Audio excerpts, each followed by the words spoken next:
Hi, welcome to the Urban Outdoorsman SoCal video. My name is Danny Milton, and today we're going to be talking about DJI's newest drone, the Mini 3 Pro.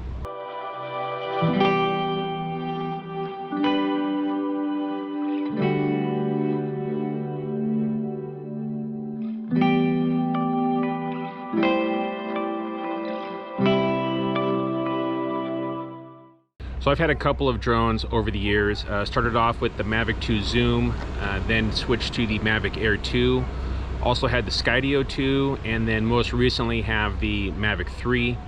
But today's video is going to be about the Mini 3 Pro.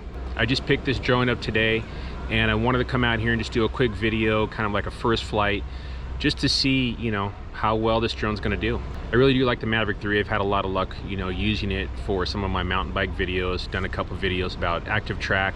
But that drone is really expensive and is geared more towards professional use or semi-professional use. The Mini 3 Pro is going to be much cheaper and much smaller and probably geared more towards the everyday drone user. If you do want to see any of my previous drone videos, you can click one of the playlists.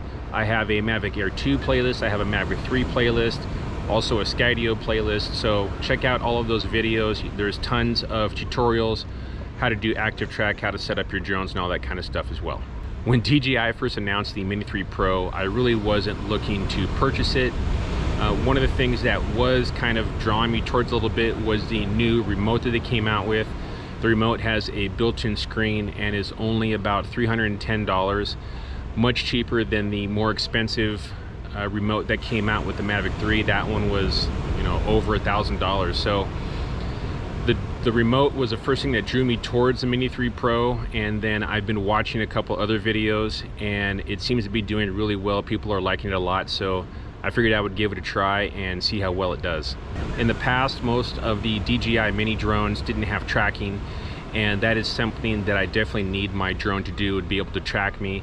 I mean, it doesn't have to do it really well, but it does have to, at least have sensors and do a decent job of tracking me, when I'm hiking or mountain biking, and the Mini 3 Pro will do that. Some of the stuff that the Mini 3 Pro does have, it does have 4K 60. It can also record with the camera in the vertical position, so that'll be really good for like Instagram, reels and shorts for YouTube, stuff like that. So that is something definitely that this drone can do compared to, the Mavic 3 cannot. So we're gonna throw the drone up in the air and see how well it does. I'm gonna take it out with me on my mountain bike. That'll probably be the first spot that I ride. That'll probably be the first spot that I put the drone up in the air. Just gonna launch it, see how well it does, fly it around a little bit, see if it'll lock on to me in the horizontal and vertical mode, just to see how well it's gonna do. This is the first time I'm gonna be using the drone, so I have had kind of good and bad experiences using DJI drones for tracking. Sometimes the Mavic Air 2 would be really great. Had some problems with the Mavic 3, so let's throw it up in the air and see how well the Mini 3 Pro does. I'm also going to put the Mini 3 up in the air down here. I'm in Laguna. This is just a quick recap, kind of a first time flying this drone, just to get a feel for it.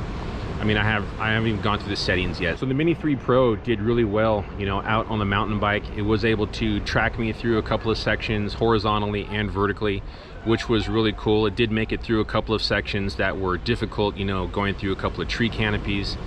Having it down here in Laguna, it's been doing really well. I shot a time lapse with it, got some slow motion video. The slow motion video is only 1080p at 120, but we can live with that. We're just gonna bump that up to 4K when we make this video. So really happy with it so far. It looks like the footage is really stable. I haven't looked at it yet. I'm still down here filming, obviously, but I have no idea even what the top speeds are, in the different modes. Just kind of shooting in normal mode today. But I'm gonna be doing a bunch of testing with this drone. We're gonna do some active track. We're gonna do all the same stuff I did with the Mavic 3. The standard battery that comes with it, it says it's supposed to be like 30-ish minutes. I'll put it on screen here. I'm not exactly sure how much flight time I actually got out of it, but it wasn't overly short, so it did really well with that. Flying it around, it felt really responsive, moving around really quick. I'm gonna take it with me, down to the beach, up into the mountains, get it out, following me on my mountain bike.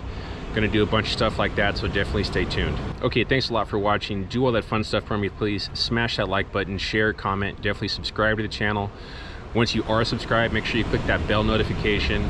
I am not the most consistent YouTube video uploader. I think my last video was probably at least 3 weeks ago. So if you have that bell notification, you will get notified when I do come out with the next video for this drone or anything else that I might be doing.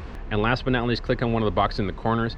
One will take you to a drone playlist, the other one to a favorite video, and you click the logo in the other corner, the Urban Outdoorsman SoCal logo, to subscribe. Thanks a lot.